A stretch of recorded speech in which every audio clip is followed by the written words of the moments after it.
Hello दोस्तों, कैसे हो।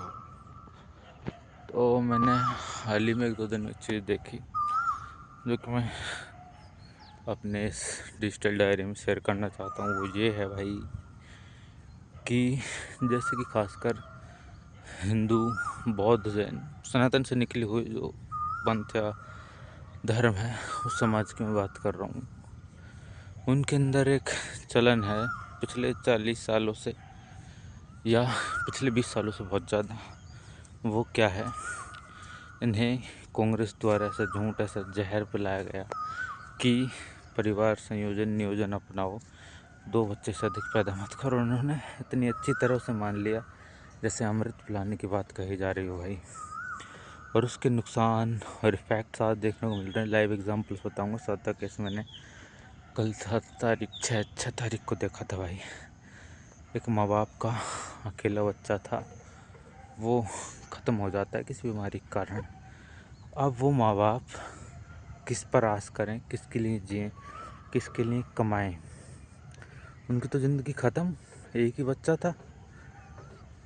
तो आज वो पागल से हो गए और इस सिचुएशन में वो करे तो करे क्या। उन्होंने कभी अपनी बुद्धि लगाई नहीं।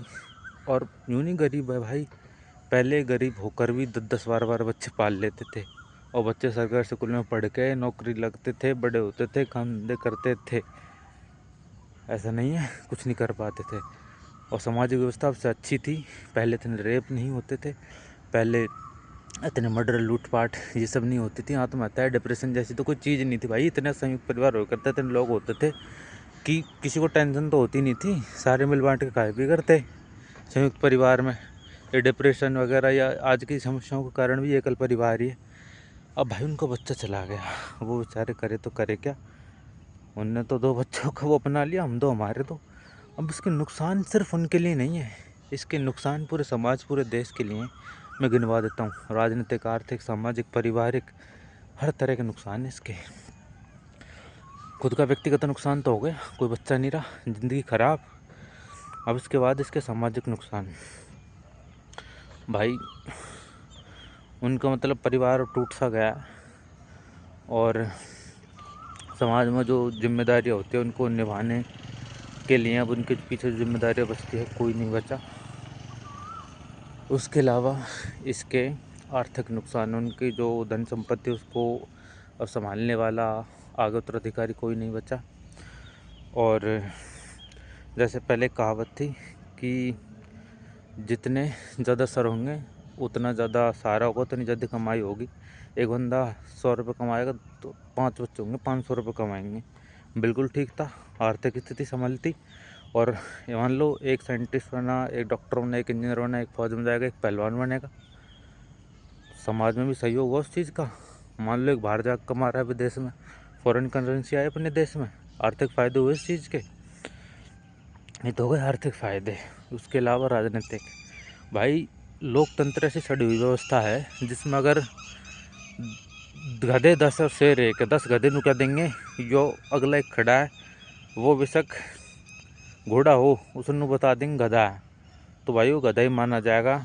वे 10 गधे एक शेर को उनको कह देंगे ना क्या जो शेर गधा है, और 2 शेर कहेंगे वो शेर है। शेर ना माना जाए लोकतंत्र में, जिसके ज़्यादा वोट उसकी बात मानी जाएगी।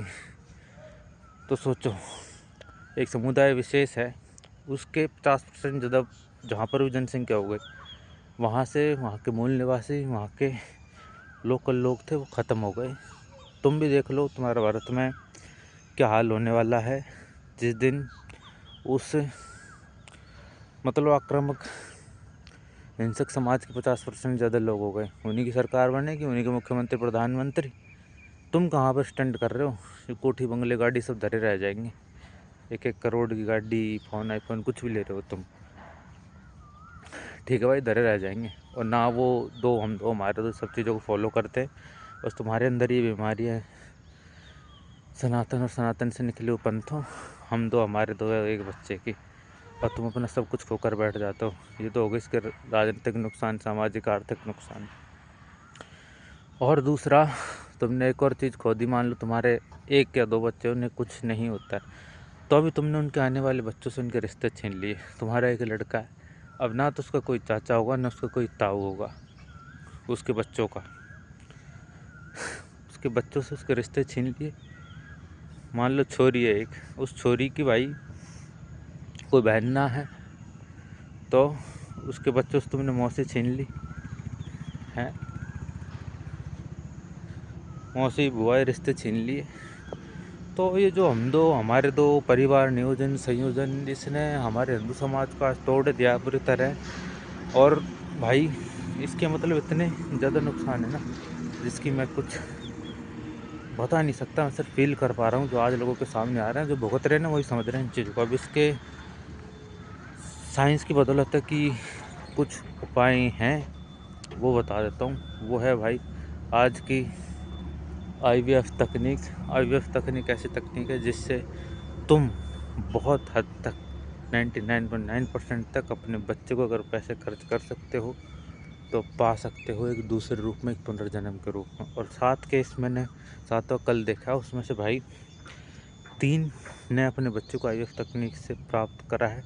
अगर लेडीज़ को नसबंदी हुई, नसबंदी के बाद भी IVF काम करती है। मैंने खुद रिसर्च करा, पढ़ा, जब मेरे सामने कल 7वां केस आया वो ऐसा ही था। तो उनको भी मैंने सजेस्ट करा कि काश किसी तरह हो सकता है उनकी हेल्प हो।